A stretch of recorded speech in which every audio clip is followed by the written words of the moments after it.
Salut et bienvenue à vous dans cette vidéo, j'espère que vous allez bien. Je vais énumérer 3 situations inconfortables que vous rencontrez très souvent pendant une consultation et je vais vous montrer les bonnes attitudes à adopter dans ces situations-là. Et je suis sûre, 90% des gens vont se retrouver dans la troisième situation, j'en suis sûre. Si j'ai tort, vous me direz ça dans les commentaires, mais si j'ai raison aussi, dites-le moi dans les commentaires. Mais avant, je me présente, mon nom est Natia Rodjane, je suis médecin et sur cette chaîne, on parle santé, bien-être et cuisine, ce qui est la base de la vie. Donc, n'hésitez pas à vous abonner pour recevoir des vidéos dans ces différents sujets-là et activez également la cloche. De cette manière, vous serez aussitôt notifié pour les prochaines vidéos à venir. La première situation inconfortable dans laquelle vous vous retrouvez très souvent pendant une consultation, c'est quand le médecin vous fait rentrer dans son bureau et vous demande, Madame, Monsieur, qu'est-ce qui vous amène en fait? Quelle est votre plainte? À ce niveau, il y a certaines personnes qui sont très habiles à raconter leurs histoires.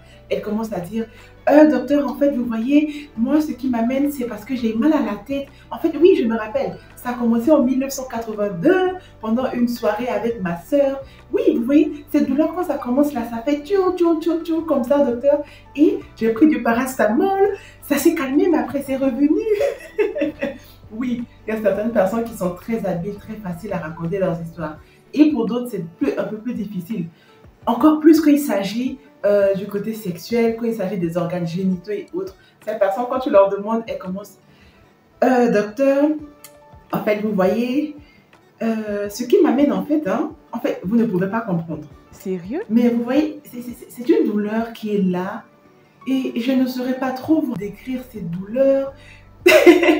Cette situation, déjà, quand la personne est dans ce cas-là, c'est une situation gênante. Vous avez du mal à raconter votre histoire. C'est là le médecin maintenant, il va vous poser plein de questions. Vous allez après vous sentir très mal parce que vous allez sortir du bureau en disant oui, les médecins ils posent trop de questions, c'est parce que vous ne leur avez pas raconté l'histoire comme il fallait ou ce qui vous a amené. Donc dans cette situation, vraiment, mettez-vous à l'aise, racontez tout ce que vous pouvez. Il va essayer de tirer le meilleur de votre histoire. Vous savez, dans la formation médicale, on apprend au docteur, on apprend au médecin à faire abstraction de l'aspect négatif de la personne qui est là. Lui, le docteur, son but, c'est de vous écouter et de vous apporter une solution. Alors, si vous êtes gêné, vous devez lâcher prise et essayer de vous dire, non, en fait, je suis venu chercher une solution et cette personne est apte à me donner cette solution. Je lâche prise et je raconte. Parce que vous n'avez aucune idée de l'importance de l'information que vous refusez de lui donner sous prétexte que vous vous sentez mal parce que vous êtes gêné en face de cette personne. Mais pourquoi vous êtes gêné? Très souvent, oui, cette personne voit votre nudité. Alors pourquoi être dérangé devant une personne qui vous verra nu mais qui va aussi vous soulager? Donc lâchez prise et donnez le maximum d'informations à ce médecin qui est en face.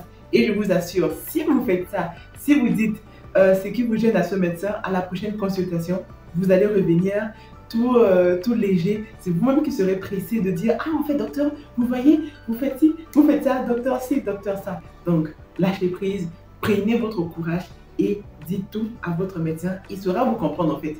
Il saura vous comprendre. Il ne va même pas le dire dehors parce qu'il sait qu'en prêtant serment, il ne peut pas se permettre de déballer votre histoire dehors. Voilà.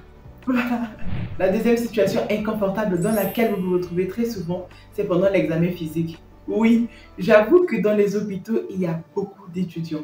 Quand je dis beaucoup, c'est quand même beaucoup des fois au point où vous vous sentez mal à l'aise quand on vous dit déshabillez-vous et mettez-vous sur la table ou allez dans la salle à côté pour qu'on vous examine.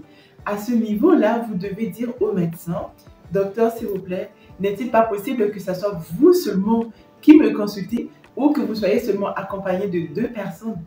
Quand vous lui dites ça, en fait, la première des choses qu'il va vous dire, c'est oui, vous savez, ces étudiants-là sont ici pour apprendre. Mais je vous comprends et il va faire sortir certains et d'autres vont rester. En tout cas, à nous, on nous faisait ça. Et ça va vous éviter le fait de sortir après de la salle et de vous sentir être vu par la terre entière, par le monde entier, de vous sentir mal à l'aise en fait. Donc, prenez ce courage à dire au médecin parce que lui, son objectif, c'est de vous mettre à l'aise afin qu'il puisse obtenir les meilleures informations pour vous soigner. Et là, c'est une petite parenthèse que j'ouvre. Très souvent, la majorité des gens n'aiment pas se faire consulter ou ne veut pas se laisser toucher par les étudiants. Mais vous comprenez qu'avant d'être médecin, avant d'être expert en quelque chose, il faut bien passer par le cap d'étudiant. Mais la majeure partie des gens ne veulent pas, oui, et ils connaissent rien. Mais si vous ne donnez pas l'opportunité à ces personnes-là, à ces jeunes gens, d'apprendre sur vous. Sur qui est-ce qu'ils vont apprendre? Le médecin à qui vous donnez l'opportunité de faire sur vous des pratiques qui vous rassurent, qui vous confortent en fait dans votre état de mal-être. Il a eu à être étudiant, il a eu à apprendre.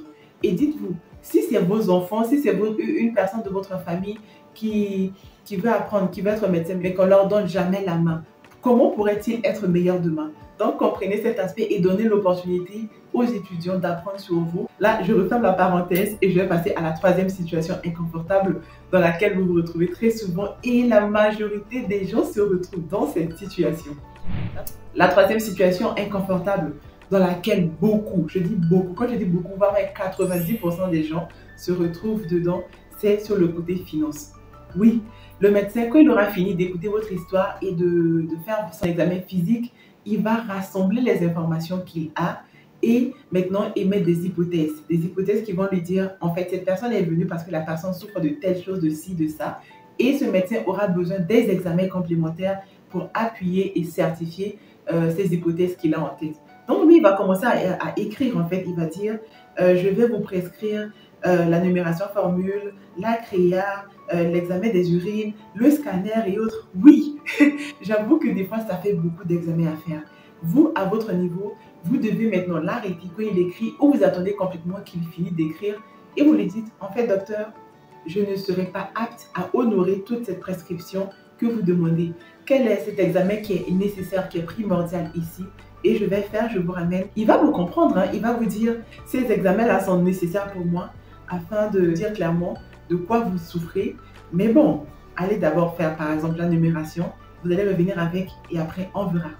Ça va vous enlever un poids énorme en fait. La deuxième situation, c'est toujours sur le plan finance et c'est par rapport aux prescriptions des médicaments. Lui, il va prendre son ordonnance, il va commencer à écrire, je vous prescris du paracétamol, je vous prescris de l'ibuprofène, je vous donne tel médicament, tel... En fait, lui, dans sa tête, son objectif, c'est de vous soulager de votre mal. C'est de vous prescrire les meilleurs médicaments pour vous rétablir, sans pour autant que ces médicaments vous soient nuisibles. C'est pourquoi, en fait, il pense au meilleur. À vous maintenant de dire à ce médecin, docteur, là, je vois que sur votre ordonnance, il y a beaucoup trop de médicaments. Et ça sera un peu difficile pour moi de tous les acheter. Vous ne pouvez pas essayer de les revoir un peu? Évidemment qu'il va le faire. Il va dire, bon, en fait, le médicament que je vous ai mis là comprenait 15 comprimés. Donc, je vais essayer de vous donner une autre boîte qui contient 30 comprimés. Mais bon, on va essayer de faire avec. Le prix sera le même, mais ça va être utile dans la durée. Soit, lui, mais il va vous donner, parce que très souvent, ils ont des comprimés quelque part. Il va vous les donner, il va vous dire, bon, allez acheter telle chose. Et après, on verra. N'hésitez pas en fait à dire au médecin que vous ne pouvez pas complètement honorer les médicaments qu'il vous donne. Parce que si vous ne dites rien, vous allez prendre cette ordonnance-là, sortir du bureau du médecin ou de l'hôpital et vous n'allez jamais revenir. Vous allez sortir pour dire oui, le médecin vous a donné trop de médicaments et ainsi de suite. Et en tout cas, vous n'allez pas les acheter, vous allez déposer cette ordonnance sur votre table, sur votre lit, dans votre sac et vous n'allez plus chercher à payer les médicaments. C'est pas bon. Dites au médecin d'alléger les médicaments et ça pourra vous aider dans l'achat. Oui. Ou qu'il vous trouve d'autres alternatives. Un autre aspect, toujours finance, pendant les consultations, c'est quand le médecin il veut vous dire revenez dans 7 jours ou revenez dans 10 jours. D'accord? Alors que vous avez vu sur le reçu qu'on vous a donné à l'accueil au niveau du secrétariat que validité 7 jours. Vous pouvez dire au médecin, docteur, en fait, j'ai vu sur votre reçu, c'est écrit 7 jours, valable 7 jours. N'est-il pas possible de mettre mon prochain rendez-vous dans ces 7 jours? Parce que ça sera un peu difficile pour moi de revenir payer encore 10 000 après. Il va vous dire, oh là là, bon, le rendez-vous, le programme est serré, mais bon, je vous prends tel jour. Il va mettre votre rendez-vous dans la validité du reçu qu'on vous a donné. S'il ne fait pas ça, il va peut-être vous dire non, en fait, les effets du médicament que je vous ai prescrit, c'est après 10 jours par exemple que les effets seront vraiment visibles. Donc, si vous venez, dites à l'accueil que vous venez me voir, on va me signaler et je vais vous prendre sans que vous payiez. Donc, voilà un peu. Donc, mon but dans cette vidéo, c'était pour vous encourager à être honnête envers votre médecin, de lui dire les choses quand ça ne va pas et ça va même vous soulager, ça va vous ouvrir, ça, en fait, vous serez un peu plus allégé. N'ayez pas peur de dire à vos médecins, à vos personnels soignants que vous n'êtes pas apte à honorer tout ce qu'ils vous disent ou quand vous êtes gêné dans une situation, dites-leur en fait. Et si vous avez regardé cette vidéo jusqu'à la fin, c'est que ça vous a plu. Donc, mettez-moi un j'aime en bas et surtout abonnez-vous en bas là, ou sur ma tête qui s'affiche juste ici. Vous pouvez également regarder la prochaine vidéo qui est susceptible de vous plaire, je pense bien. Et je vous donne rendez-vous dans une prochaine vidéo. Bye bye!